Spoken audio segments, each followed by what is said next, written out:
And now, Hire Away with Collins Harlan. Welcome to Hire Away. Hire Away. It's a show where we talk about jobs, we talk about business, but we more importantly talk to the people and with the people that are running those businesses and doing those jobs. So people with skin in the game, as I like to say. So my name is Collins. I'm a staffing specialist with Labor Finders, and we have a North County branch. We have a South County branch. So if you need workers, you just go to laborfinders.com, find the branch nearest you. We have branches all over the country, and we'll take care of you. So we have a gentleman here today, a fantastic guest named Joseph Maddock, and he's Vice President of Business Development with Employers Consulting Group. And I have a feeling if you own a business and you're struggling with healthcare, you're going to come away with this very enlightened. We're going to learn a lot about the healthcare industry in this country. So enough said. Let's do it. Hire Away.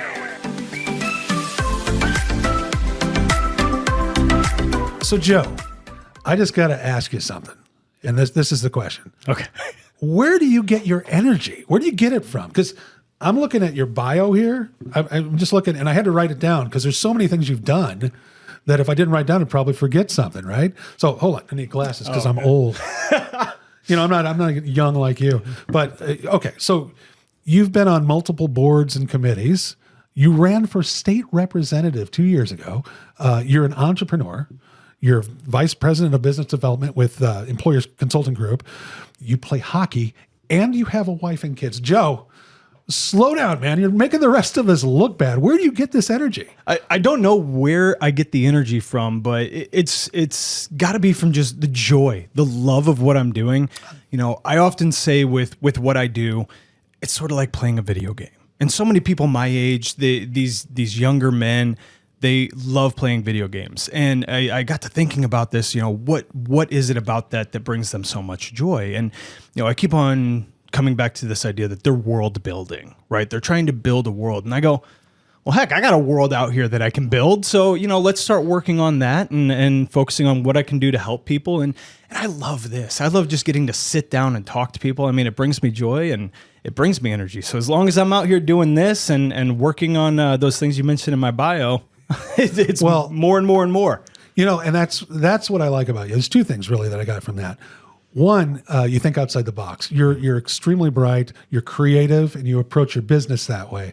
But two, you mentioned something there. You care about the community you serve. You care about what you're doing. You're not chasing a paycheck. Yep. There's something more to it. That's what fuels you. It's like a fire inside. It makes it a lot easier. I'll say that Absolutely. much. You talk about, back in the day, I used to sell cell phones and, not to throw the company under the bus, but we were selling inferior products at the time. And I'm sitting here going, man, this is not, I don't feel like I'm doing good, and therefore it's not fun. It's not bringing me energy. So the more that you can give purpose and meaning and a mission behind what you're doing in life, I think it just fills you up. It makes you want to, it's like you're exploding with this excitement that has to come out. And that I've always gotten that from you. That's what I like about you. You're very mission driven. But you said something about cell phones and inferior products. So it seems to me a business, if you're going to be a business, a successful business, you and to bring value to the market, you have to identify a problem, you have to solve the problem, and then you have to take that to the consumer in a way that they can consume it easily, ease of use, right? Yeah, very well said. So thank you. So with that in mind, let's talk about what you do with Employers Consulting Group. What problem have you guys recognized and are trying to solve? Well, in my opinion, it might be the biggest problem that we have in America, and that's the American healthcare system. Wow. Between the hospital systems, between what you're seeing constantly. I mean, I think I was just seeing today even Robert F. Kennedy in Senate chambers being asked about these movements, this MAHA movement. Oh, yeah. It's not to interrupt you, but man, that was heated. Yeah, no kidding. Go ahead, I'm sorry. So it's one of the biggest talking points that we've had in America politically, and then just we all have it, right? We all have health, some of it good, some of it bad. But the system that we're all participating in, I feel that it's not operating for me and you as the end user, as the consumer. Like it's broken? Well, so that's a contested definition, I guess I would say. I would say maybe it's not broken. Maybe it's operating exactly the way that it was designed to. The issue was it just wasn't designed for you and me. When we can get into the giant, macroeconomics view of this, you look at Friedman economics back in the 60s talking about how a business's most important goal is to take care of its stockholders. Well, all your large insurance carriers are all stock companies. So here they are taking care of their stockholders when it's really the patients who we want them, because it's you and me. We want them to be taking care of the patients, not the stockholders. So you look at this just entire stack of misaligned incentives, and it's all money going to these large stock companies, and they're not producing anything, which means all the money that they're getting is coming from our pocket. And because they own basically every part of the system, they're negotiating with themselves. And again, they're negotiating with themselves using your money to do it. So who's winning and losing in this game? Yeah, and again, not to interrupt you, but when I talk to clients and they talk about their pain points, right? And it's always one of the biggest costs for them is labor, but right up there is healthcare, and it has cascading effects because it affects if employees can't have access to good healthcare at an affordable price, that affects morale. It affects recruiting. It's just a bad deal, and then people feel stuck. Yeah. Yeah. So I mean, with just that one statement, we could go down so many different paths. Well, go ahead. Right. We got 2 hours. You're exactly right. Healthcare, we find, is usually the number 2 or number 3 line item on every. So you find that to be true? Exactly. Okay. And right behind labor, right. To your point. It's usually labor, and then it's that. Maybe sometimes it's real estate. Maybe sometimes it's goods if they're a manufacturing company, but it's usually healthcare expenses, employee benefits. Then if you look at, what does the employee actually want? What are they getting out of it? Well, every time their healthcare expense goes up, even if the business is eating most of that increase, where is that coming from? Well, it's coming from the number 1 line item, which is pay. It's payroll. So one way or the other, the employee is getting it. Mm-hmm. It's either in the form of a smaller increase of their pay, or it's in the form of, increased healthcare expenses, increased premiums. Mm-hmm. Remind me some of the other things that you were talking about there. I mean, like I said, there were about 8 different things that we could just continue going down this. Well, I mean, it's such a companies. I get the feeling they feel, when they're deciding, to negotiate their healthcare plans. I feel like some people feel like they don't have many choices. They're stuck, and it's a race to the bottom. Yeah, what we find is a lot of times those decisions get, for lack of a better term, pushed onto the HR people. Oh. And it's not been a strategic discussion. It's been, what are we doing with healthcare? Which insurance carrier are we going with? And maybe 50, 40 years ago, that made sense. But now everything's gotten so complex. Everything, you're talking about basically handing all the decision-making power over to your agent or broker and the HR person, which love HR people. The businesses need HR people, but they generally got into that business because they're really good with people and they're really good at protecting the business. They're not there to negotiate your. Yeah, they're not negotiating people. They're not statistics people generally. They're not contracts people that are reading through contracts and understanding where these little dollars are going. And if you're talking about a manufacturing company, which I know you work a lot in that space or construction, you're talking about businesses that know their expenses down to they'll spend a month going over which set of paper clips to buy because they're going to save a penny per unit. Yeah. But yet whenever it comes to healthcare, they go, okay, well, this year's expense, it's going to go up by 7%. Well, at least it wasn't 10%. And they just go with it. That you're so right. I mean, that's the line you get every time they switch. Yeah. Every time. And I find one of the things that they're doing is they're looking at healthcare as a package. They're looking at employee benefits as a package, and we all do it. Whether you're the final consumer, it's what's my deductible, what's my copay. They're not looking at the small stuff like they are with the paper clips. And do I need to take a second mortgage out to pay for this? Yeah, they're concerned about the end costs at the end of the year. They're not tracking the small costs as it comes. And that's really what we do is we come in and we show them, listen, we're going to break down line by line where you spent your money.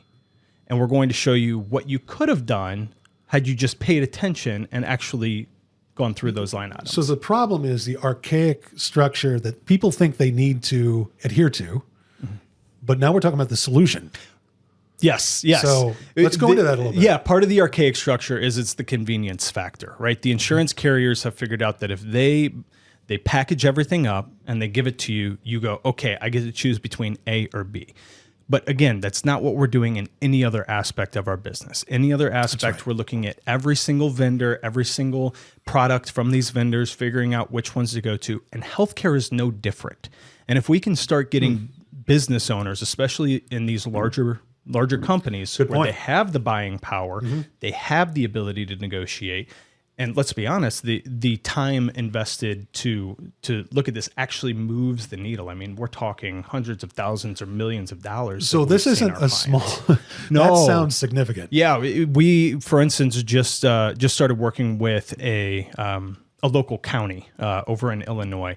They only had 97 employees. So that's a good sized organization, but not one of these massive organizations. It's not Microsoft. Exactly. Yeah. And our estimates are coming in somewhere between $350,000 and $450,000 per year in basically savings. And basically they're overspend.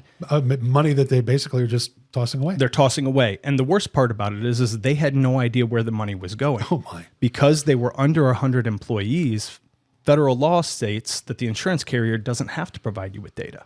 So imagine going to your taxpayer, or imagine if you're a business owner.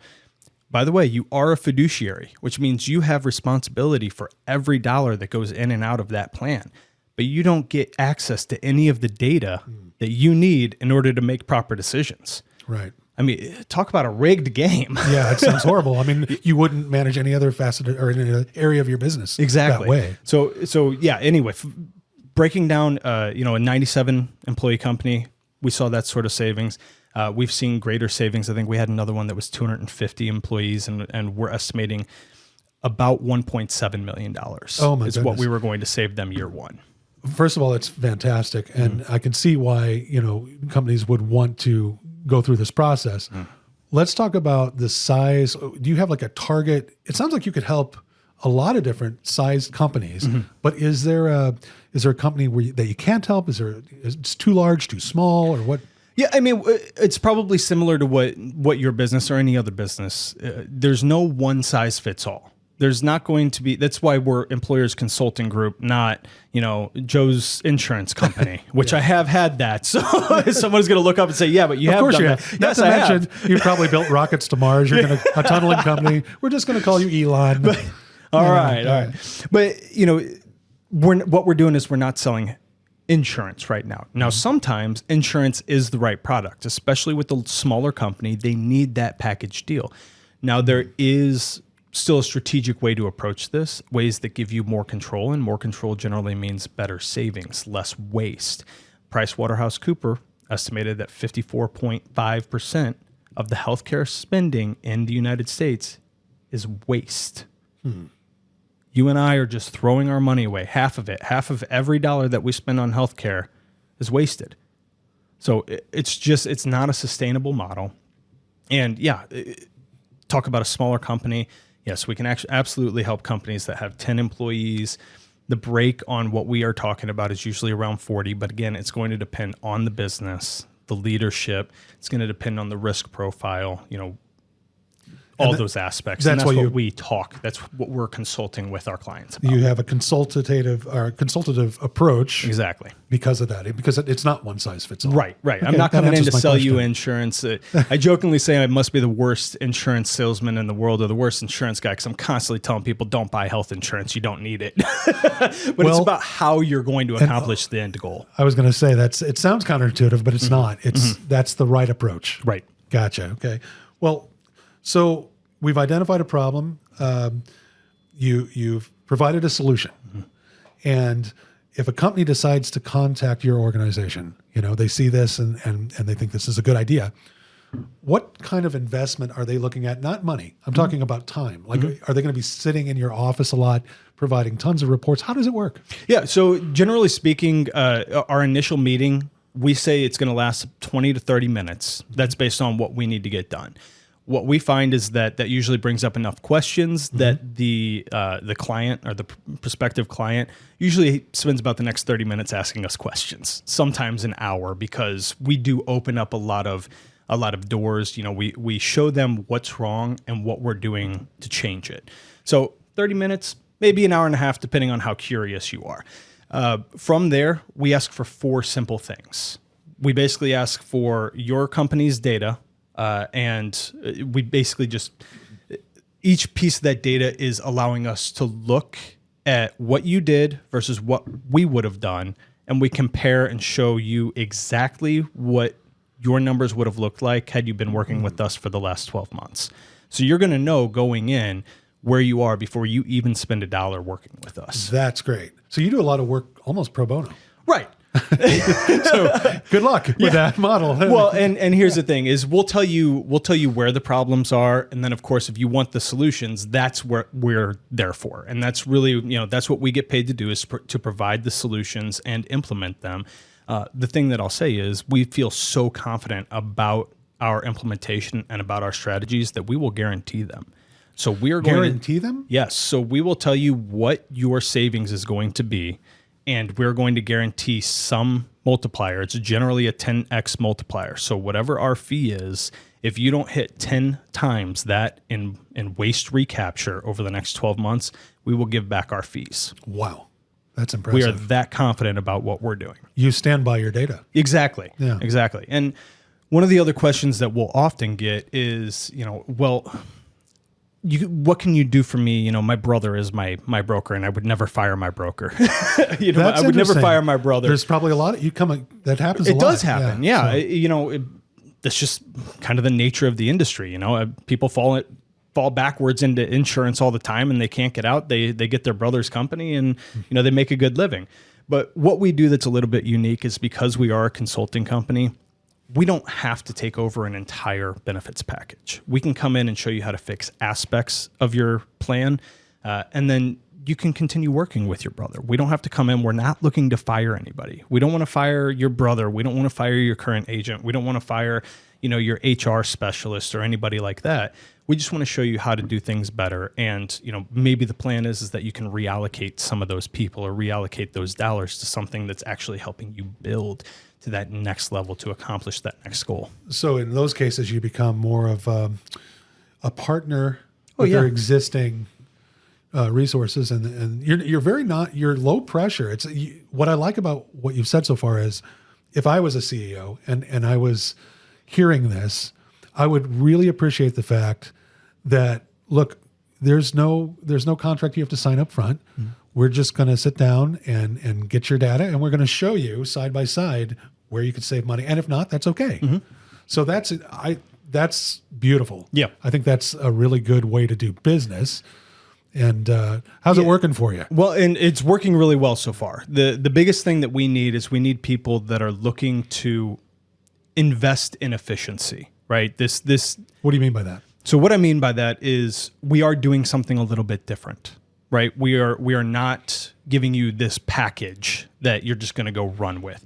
What we're doing is we're talking about getting rid of some of those inefficiencies, getting rid of that waste, and taking control on a line-by-line basis.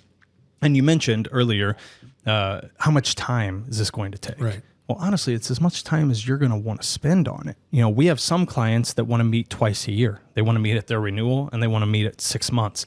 We have a couple clients that want to meet on a quarterly basis. We had one recently, the one I was talking about earlier, they want to meet on a monthly basis. And it's all about how much control they want to take over their plan. And oftentimes what we find is the dire situations, this most recent county that we mm-hmm. signed up, they're talking about default, basically. They're talking about major issues. If they don't do anything, they don't have any money left. Yeah. They want to meet on a monthly basis because they see what we're doing as an opportunity to recapture that waste and be able to allocate that dollars to where it has to go. What a great referral they're going to be for you. Well, and we got that from a referral of another county, That's actually, who my business partner has had that county for 19 years. One client for 19 years. That's unheard of in our industry. Who is your business partner? My business partner is Bill Schmaltz. He originally had Einstein Consulting Group.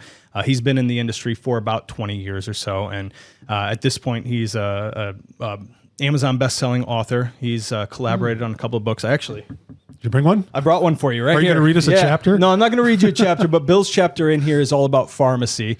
So I brought you this. Can we get that on the Fixing? Is that on screen? Okay. Yeah, Fixing American Healthcare. So this is for you right there in hardback. Thank you. I encourage you to look through it a little bit. Oh, Joe, he didn't sign this. it. I'll get you introduced to him at some point. And I'll get you to sign. He'll just hold on to that one. We'll get it back. It's heavy. Yeah, it's quality. Hey, we don't do anything cheap here. Who's his binder? We don't do anything cheaper. What's it smell like? Oh, it's great. Thank you, Joe. Yeah, absolutely. Look over it. Let me know what you kind of think. But in addition to the book, he recently produced a documentary called Fixing America. Sorry, it's not personal. It's just healthcare. And you can actually watch that documentary for free if you go to our website at ecgins.com.